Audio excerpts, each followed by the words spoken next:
Buenos Aires, viernes 7 de septiembre de 1973. Coparon el Comando de Sanidad Militar. Fallido robo de armas y medicamentos por elementos del ERP, con la complicidad de un soldado. Mataron a un teniente coronel e hirieron a un oficial y a un conscripto. Se logró detener a 12 implicados. Un comando del Ejército Revolucionario del Pueblo copó esta madrugada el Comando de Sanidad del Ejército, sito en Combate de los Pozos 2054, entre 15 de noviembre y Pasaje Rondó. Rodeado por la policía, se rindió luego ante las fuerzas militares. El suceso comenzó alrededor de la 1:30, escuchándose algunos tiros cerca de las 3. Otro tiroteo a las 5:40 y finalmente el definitivo, que obligó a la rendición. Según se ha podido saber, los extremistas contaron con ayuda desde el interior del establecimiento. Tenían el propósito de apropiarse de las armas que había en él y de un importante lote de medicamentos, plasma y sangre. El lugar del hecho. El Comando de Sanidad del Ejército ocupa la manzana rodeada por las calles Combate de los Pozos, 15 de noviembre, Pichincha y Pasaje Rondó. La puerta principal da por la primera de las arterias nombradas, con una entrada para vehículos por 15 de noviembre. Posee una dotación de 170 hombres entre oficiales y tropa, de las cuales 20 integran la guardia rotativa. El establecimiento es el más importante abastecedor de medicamentos y elementos de sanidad del Ejército en todo el país y está al mando del general médico Alberto Danes. Los guardias, como es norma en todos los establecimientos militares, cumplen en turnos rotativos de 24 horas, produciéndose el cambio todos los días. A las 7, la guardia al día noche estaba a cargo del teniente primero Enrique Reuch y del sargento ayudante Lince. Este último precisamente fue quien enfrentó en los primeros momentos a los extremistas. El establecimiento tiene un puesto de guardia sobre la entrada de la calle Combate de los Pozos, otro en la entrada de 15 de noviembre y un tercero sobre la terraza que da a esta última calle y un cuarto en el interior junto a los galpones de almacenamiento de medicamentos. El copamiento. Según los datos que se pudieron obtener, alrededor de las 1:30 el camión de la empresa La Martona se estacionó al frente al portón de la calle 15 de noviembre, iluminándolo con sus faros de luz alta. Desde el interior, uno de los soldados que constituía el apoyo clandestino que contaban los extremistas le franqueó el paso, al tiempo que era increpado por sus otros compañeros. El apoyo extremista, según se pudo establecer, era del soldado dragoneante Hernán Invernizzi, estudiante de Filosofía y Letras, quien desenfundó su pistola y amenazó a su compañero leal, intimándolo a quedarse quieto, que no te va a pasar nada. De tal manera, el vehículo penetró en el establecimiento, deteniéndose a pocos metros. De la caja descendieron 11 hombres jóvenes, todos vestidos con trajes de fajina del ejército, color verde oliva, quienes fueron tomando posiciones en los alrededores de este puesto de guardia, identificado con el número 2. Varios de ellos, comandados por el soldado Invernizzi, fueron copando uno a uno los 3 puestos restantes. Los soldados tomados eran atados con las manos en la espalda y se les colocaba sobre la boca una tira plástica para impedir que pudieran hablar o gritar.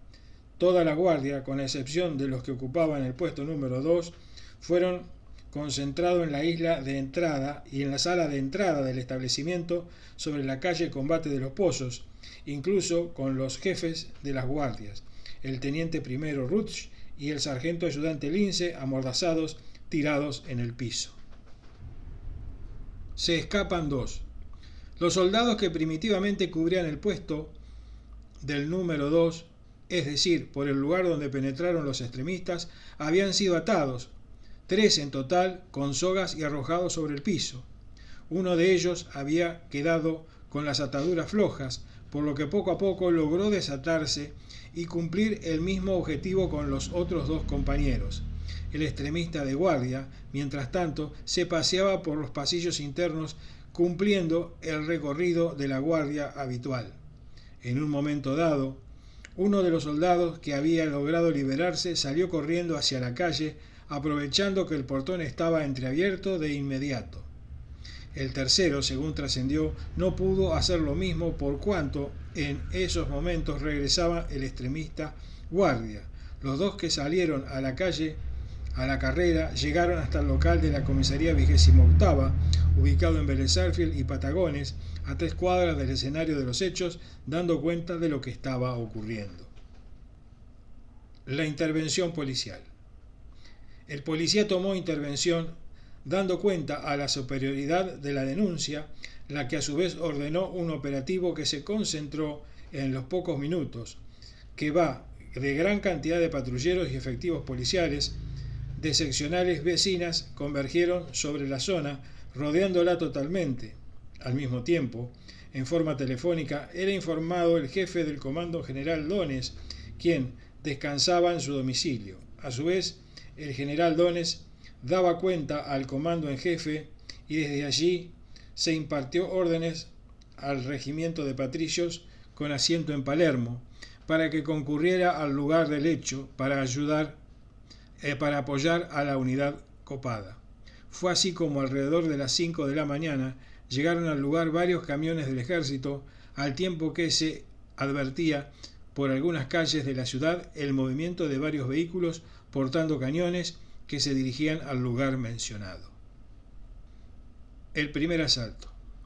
A las 5:40, el teniente coronel Duarte Ardoy, segundo jefe del regimiento Patricios, al mando de 40 hombres, se estacionó sobre la calle Pichincha, aledaña de la cárcel de Caseros, y desde allí, utilizando uno de los vehículos en que había llegado, saltó el muro y se introdujo en el predio del Comando de Sanidad. A todo esto, los extremistas ya se habían alertado de que la zona estaba rodeada por efectivos policiales y del ejército y se habían parapetado en distintos lugares. Fue así como se produjo el tiroteo con las tropas que comandaba el teniente coronel Duarte Ardoy, quien cayó ante una ráfaga de ametralladora. Los hombres que lo secundaban quedaron al mando de un suboficial, quien ordenó el repliegue de los efectivos hasta el paredón de la calle Pichincha, conduciendo al oficial herido. El teniente coronel Duarte Ardoy fue conducido de inmediato hasta la guardia del Instituto de Gastroenterología, que funciona en Caseros y Combate de los Pozos, donde dejó de asistir a los 30 minutos, pese a los cuidados que se le prodigaron, y cuando era conducido a la sala de operaciones. El ataque final. Por medio de altavoces, y cuando ya el barrio era espectador de un hecho espectacular por el movimiento de tropas que se registraban en las inmediaciones, alrededor de las 6:30 se intimó a los extremistas a que abandonaran su actitud, depusieran las armas y se entregaran. Para ello se les concedió un plazo de 3 minutos que se amplió a 5 y que recibió el silencio por respuesta. A las 6:45 varios tanques tomaron ubicación sobre la calle Combate de los Pozos y nuevamente se concedió a los intrusos un plazo de 5 minutos, al tiempo que se advertía movimiento en el interior del edificio a través de las ventanas de los pisos altos. Expiró el nuevo plazo y a las 6:55 uno de los tanques apostados frente al edificio descargó una ráfaga de astillas de la mampostería al frente del edificio y perforó algunas ventanas astillando vidrios.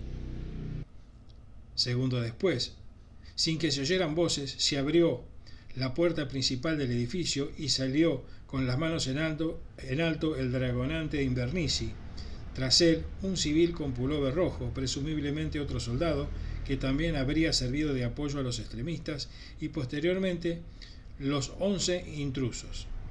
Los efectivos militares ocuparon rápidamente todo el edificio, liberando a los soldados que permanecían maniatados y amordazados en el piso de la sala de guardia. En tanto, los extremistas eran alineados sobre la vereda junto al portón de entrada y cuerpo a tierra y con el objeto de una prolija revisión en procura de armas. Había concluido el operativo. Los heridos. Como queda dicho, el soldado Degded fue conducido de inmediato al Hospital Militar Central, y otro tanto ocurrió con el teniente primero Ruch. Sobre este último, trascendió sus heridas tienen gravedad. Asimismo, se sabe que, en forma telefónica, los extremistas se habrían comunicado con la seccional de la policía expresando sus deseos de rendirse, pero bajo ciertas condiciones. Habrían pedido la presencia de jueces, legisladores y periodistas como garantía para sus vidas, pero la solicitud no fue ni siquiera considerada. Según los datos recogidos en el lugar, los efectivos militares actuaron rápidamente y media hora después del logrado el despeje de la zona y en respuesta a la guardia en sus lugares comunes, se retiraron del lugar, cuya custodia quedó a cargo de algunos patrulleros policiales que se encargaron fundamentalmente de orientar el tránsito. Cabe señalar que los extremistas, según los datos extraoficiales, eran todos jóvenes de 18 a 20 años y afirmaron pertenecer al Comando Central del Ejército Revolucionario del Pueblo sin ningún aditamento. Cada uno estaba armado de una Colt 45 y vestían uniforme de fajina del ejército. Algunas versiones. Los periodistas permanecieron largo rato ante las puertas del acceso del establecimiento, pidiendo una entrevista con las autoridades de la casa sin lograr su objetivo. Finalmente, alrededor de las 11, el sargento ayudante Aguilar, ante la requisitoria periodística, afirmó que no se daría ninguna clase de información y que, probablemente, más tarde, el comando en jefe daría un comunicado. Cabe señalar que en un momento dado, un oficial, al que se identificó como el capitán de aviación Emilio Daniel Terán, afirmó que esto es más grave de lo que se creyó al comienzo. Agregó que no me explico la hazaña con que han actuado esta gente. Le han pegado patadas a los heridos. No lo puedo creer. Ese oficial, según trascendió, había desarmado 2 bombas fabricadas con granadas con las que los extremistas habían amenazado volar el edificio, pero esta versión no pudo ser confirmada. También trascendió que en el momento en que el policía, cuyos efectivos fueron los primeros en llegar, comenzó a rodear la zona, un automóvil Fiat 128 con 2 personas en su interior logró burlar el cerco y alejarse, presumiblemente de ahí que se trataría de apoyo con el que contaban los extremistas que penetraron en el comando de sanidad. Trascendido policial. En medios policiales se dijo que la jefatura tuvo conocimiento del caso alrededor de las 2:25, hora en que llegaron a las 28 los 2 soldados que lograron escapar, por lo que se dispuso el envío de varios patrulleros, al tiempo que se daba parte al comando en jefe del ejército. Asimismo, sobre el final del operativo, un camión celular policial llegó hasta la entrada de la calle de los Pozos, en el que fueron conducidos hasta la seccional citada los 11 extremistas. Cabe también señalar, finalmente, que pese a los esfuerzos de los periodistas, no se pudo comprobar si el apoyo con que contaban los extremistas dentro del edificio era solo del dragonante Invernici o si había otro soldado, como se presumía en las mismas condiciones. La confusión nació desde el momento en que los 11 extremistas fueron alineados en el piso, advirtiéndose que todos estaban vestidos con ropas militares, eran jóvenes e incluso tenían el cabello recortado al estilo castrense. Cabe señalar que a la distancia, ninguno de los presentes pudo acercarse durante el operativo a menos de 150 metros. No pudo advertirse que los detenidos hicieran alguna manifestación, habiendo sido todos tratados como se estila en estos casos, sin violencia.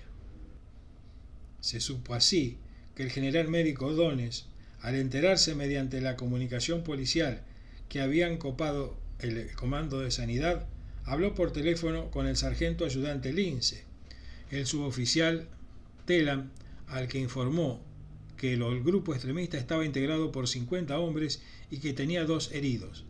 Dijo también que en el caso que se trataba de desalojarlos, por la fuerza comenzarían a ejecutar rehenes. Agregaron los soldados que tras la primera intimación los apuntaron con sus armas. Ellos estaban tirados en el piso y con las manos atadas a la espalda, amordazados y tapados con algunas mantas, y uno de ellos les dijo: bueno, muchachos, a ustedes les llegó la hora. La víctima: el teniente coronel de infantería don Raúl Juan Duarte Ardoy, muerto en las trágicas circunstancias del episodio registrado en la madrugada de hoy, había nacido el 30 de octubre de 1929 en Curuzucuatiá, provincia de Corrientes. Estaba casado con la señora Eva Ruth Ortega y tenía 2 hijos. Su ingreso al ejército se efectuó en marzo de 1948 como cadete del Colegio Militar de la Nación, ascendiendo a subteniente el 12 de diciembre de 1950 y siendo destinado al regimiento de infantería como teniente de infantería. Se desempeñó en el regimiento motorizado tercero y en el cuarto de infantería como teniente primero. Estuvo destinado al Comando General de Regiones Militares. Capitán en 1960, ingresó en la Escuela Superior de Guerra y posteriormente actuó en el Regimiento 11 de Infantería en el Regimiento 25. Ascendido a mayor en 1965, perteneció al Comando en Jefe del Ejército de Institutos Militares y destinó en cuanto al Comando en Estado Mayor en la zona del Canal de Panamá. En 1970 actuó como oficial de Estado Mayor en la Escuela Superior de Guerra, ascendido en 1971 a teniente coronel. Poseía la Medalla al Mérito otorgada por el gobierno de los Estados Unidos. Algunas versiones. Los periodistas permanecieron largo rato ante las puertas de acceso del establecimiento, pidiendo una entrevista con las autoridades de la casa sin lograr su objetivo. Finalmente, alrededor de las 11, el sargento ayudante Aguilar, ante la requisitoria periodística, afirmó que no se daría ninguna clase de información y que probablemente, más tarde, el comando en jefe daría un comunicado. Cabe señalar que en un momento dado, un oficial al que se identificó como capitán de aviación Emilio Daniel Terán afirmó que esto era lo más grave que él pensaba en un comienzo. Un diálogo. A medida que iba transcurriendo las horas, con el aporte de vecinos y personal civil del comando que llegaban para cumplir con las tareas habituales, fueron reconstruyéndose algunos hechos ocurridos durante las dramáticas horas de la ocupación. Se supo así que el general médico Dones, al enterarse mediante la comunicación policial que había sido copado el comando, habló por teléfono con el sargento ayudante Lince. El suboficial atendió el teléfono mientras uno de los extremistas le colocaba el caño de su pistola en la sien. El diálogo reconstruido fue así. Dones: ¿está todo bien? Lince: sí, mi general. Dones: ¿hay algún problema? Sí, mi general. Dones: ¿está tomado el comando? Lince: sí, mi general. Dones: ¿están ustedes en peligro? Sí, mi general. Una exhortación. Asimismo, los soldados que protagonizaban el hecho y que como muestra del momento vivido exhibían en sus rostros restos de cinta plástica con la que habían sido amordazados, relataron que uno de los extremistas habló por teléfono con un medio informativo, presumiblemente la agencia de noticias.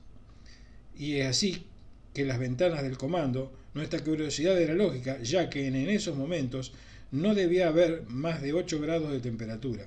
Luego se escucharon algunos disparos y ya no tuvimos la menor duda de que graves hechos estaban ocurriendo. A los pocos minutos observamos que 2 soldados, eludiendo el cinturón que habían establecido los extremistas, se dirigían corriendo en dirección a la avenida Entre Ríos. Luego nos enteramos que se habían apersonado en la comisaría 28ª, distante a pocas cuadras del lugar, con el propósito de denunciar el copamiento del establecimiento sanitario castrense. A los pocos minutos, esto parecía un verdadero infierno. Los gritos ya habían sido eclipsados por las voces de mando que surgían de los megáfonos. Se establecieron usinas para alumbrar todo el edificio, que en varios cuerpos se extiende desde Combate de los Pozos hasta Rincón y de 13 de noviembre hasta casi Rondó, es decir, toda la manzana. El conjunto, que hasta 1937 fue el Hospital Militar Central, luego fue reemplazado por Cosme Agherich de Palermo, se había convertido en foco de enfrentamiento armado de impresionante magnitud.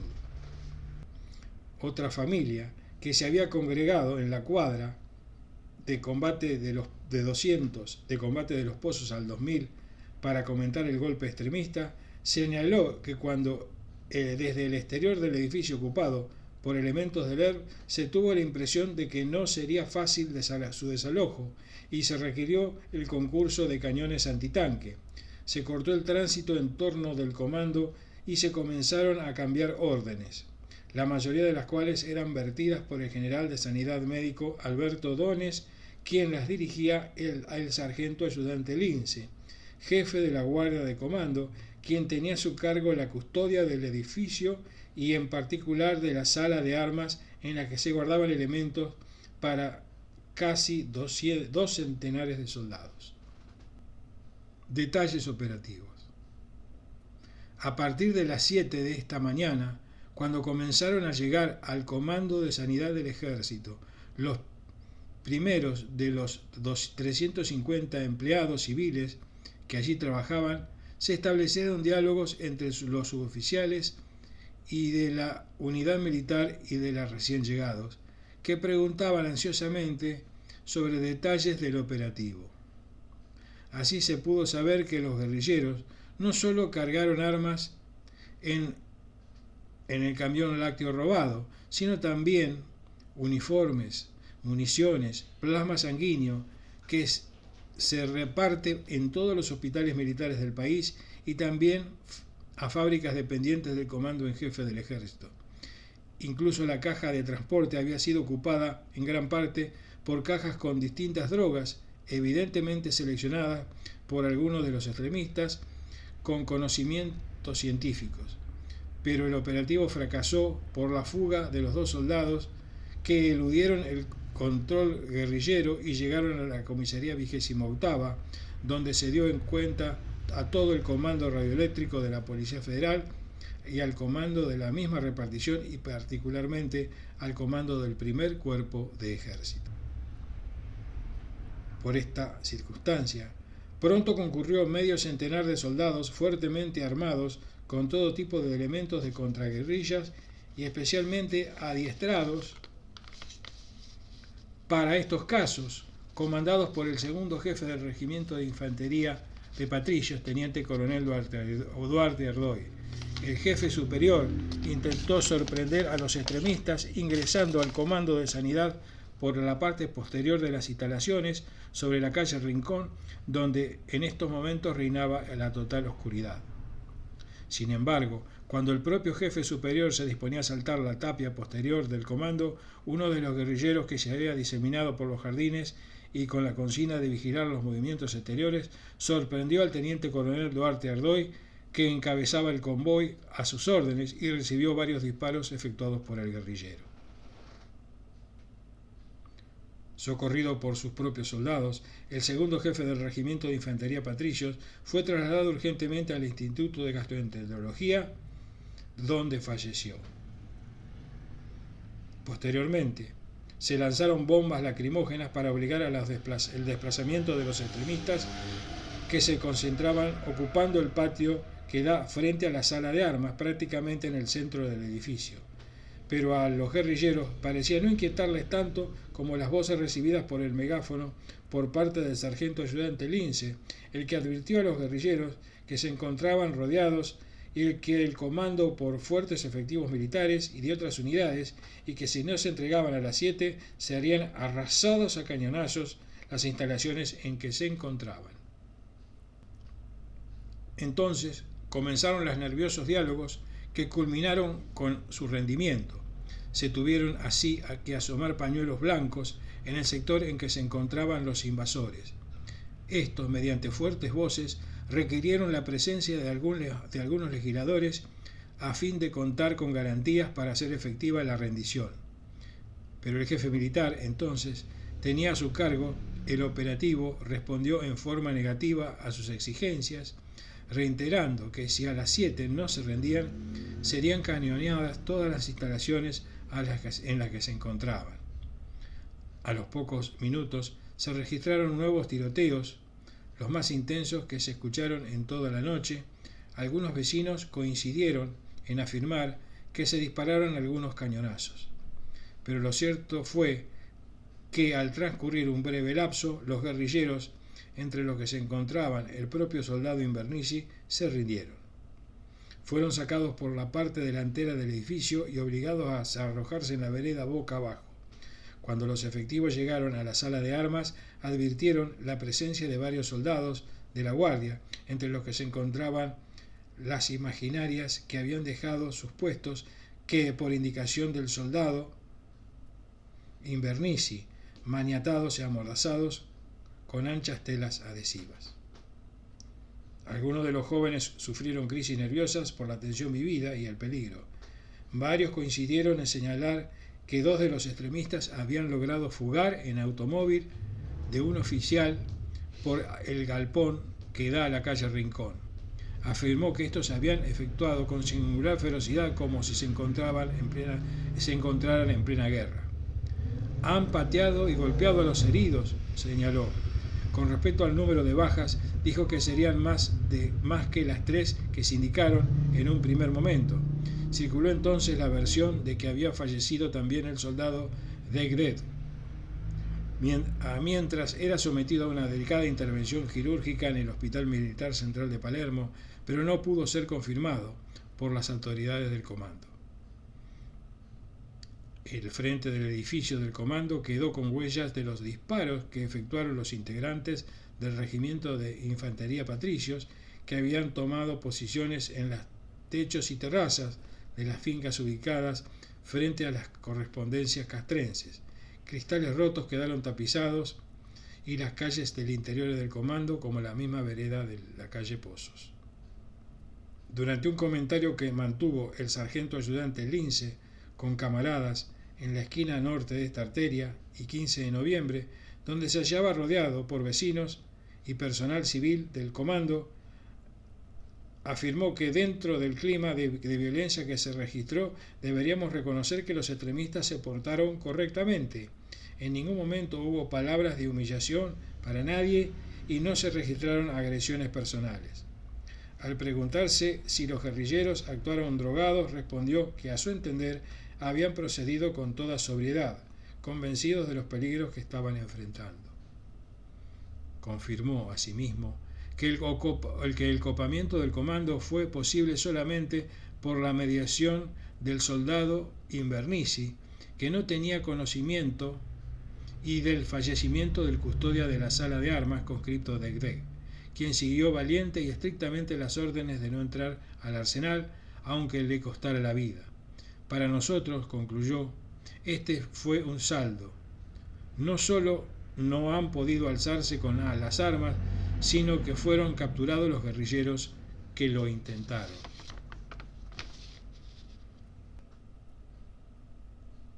Los números 1, 2, 3 y 4 señalan los puestos de guardia, y en este último figura una X en el lugar donde fue herido el teniente coronel Duarte Ardoy. El 3 es la guardia de prevención, y las líneas segmentadas indican los desplazamientos de los efectivos policiales y militares en la represión y el ataque final.